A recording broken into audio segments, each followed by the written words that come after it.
अस्सलामुअलैकुम सामीन। 27 मुहर्रमुल हराम की तारीख शुरू हो चुकी है। 22 जुलाई है।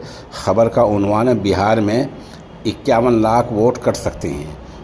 इलेक्शन कमीशन ने लोगों को नया झांसा दिया है, वो आप सुनिए क्या इलेक्शन कमीशन ने झांसा दिया है। इलेक्शन कमीशन का कहना ये है, और आज ये मीडिया ने दिया है कि SIR यानी वोटरों की नजर सानी की खुसूसी मुहिम में इलेक्शन कमीशन ने बड़ा अपडेट दिया है। क्या दिया है भाई? बताया जा रहा है कि रियासत में 51 लाख वोटरों के नाम वोटर लिस्ट से हटाए जा सकते हैं। सर्वे में 18 लाख वोटर मुर्दा पाए गए हैं, यानी वो मरे हुए थे और फिर वोटर थे। जाहिर सी बात है, जो लोग मर चुके हैं उनका नाम काटना ये जिम्मेदारी सरकार की है पूरी तरह, और जो नीचे के एहलकार होते हैं BLO, उस नीचे के जो मुलाजिम होते हैं, जो वो सर्वे करते हैं, साल में घर घर भी जाते हैं, ये काम उनका है। और 26 लाख इलेक्शन कमीशन है कि 26 लाख मकामी तौर से कहीं और चले गए हैं। कहाँ चले गए हैं ये इलेक्शन कमीशन ने नहीं बताया है, जबकि बिहार के बारे में सब जानते हैं कि बिहार के बहुत सारे लोग, बड़ी तादाद में लोग बाहर करते हैं, मजदूरी करते हैं, कारखानों में काम करते हैं। मिसाल के तौर पर मेरे सामने सिर्फ पानीपत शहर की मिसाल है, जहाँ कई हज़ार बिहारी काम करते हैं। तो क्या ये लोग वाकई तौर से कहीं चले गए हैं? इलेक्शन कमीशन को ना ये चाहिए था, जो बाहर के लोग हैं उनके लिए पोर्टल जारी करता, मुहिम चलाता, अभियान चलाता, और ये काम 1-2 महीने का नहीं, 1-2 हफ्ते का नहीं, ये कई साल में जाकर होता। लेकिन इलेक्शन कमीशन को सबसे बड़ी फिक्र ये है कि बिहारियों के वोट काटे जाएं, इसलिए उसने 6 महीने पहले मुहिम नहीं चलाई, बल्कि इलेक्शन बिहार में अब बिल्कुल सर पर है। अब 2 महीने पहले इलेक्शन कमीशन जागा है। तो इलेक्शन कमीशन ने ये कहा कि 26 लाख जो मकामी वोटर हैं वो कहीं चले गए। कहाँ चले गए ये नहीं बताया। फिर आगे कहना है कि तकरीबन 7.5 लाख वोटर कई जगहों पर पंजीकृत हैं, दूसरी जगहों पर रजिस्टर्ड हैं। इनकी वजाहत इलेक्शन कमीशन को करनी है। इलेक्शन कमीशन का कहना यह है कि जांच के दौरान 18 लाख वोटर मरे हुए मिले हैं, जिनके नाम मतदाता यानी वोटर फेस में शामिल हैं।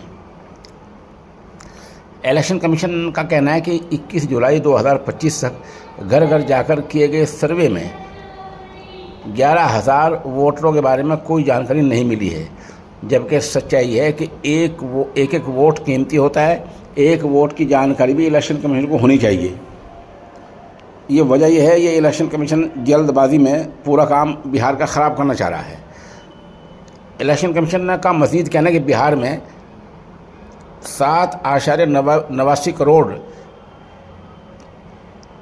वोटर में 97.30 ने अब तक अपने नाम फार्म जो हैं वो जमा करा दिए हैं। ये फार्म 1 अगस्त 2025 को जारी होने वाले हैं। हम बता दें कि सुप्रीम कोर्ट ने इलेक्शन कमीशन पर रोक लगा रखी है कि जब तक फैसला ना आ जाए आखिरी, तब तक आप इसको पब्लिश नहीं कर सकते हैं। और आपको पता है कि 28 जुलाई को सुप्रीम कोर्ट में इसकी दोबारा सुनवाई है, और इलेक्शन कमीशन को वहाँ ये बताना है कि वोटर कहाँ गए, आप इनकी ठीक ढंग से देखभाल क्यों नहीं कर पाए हैं।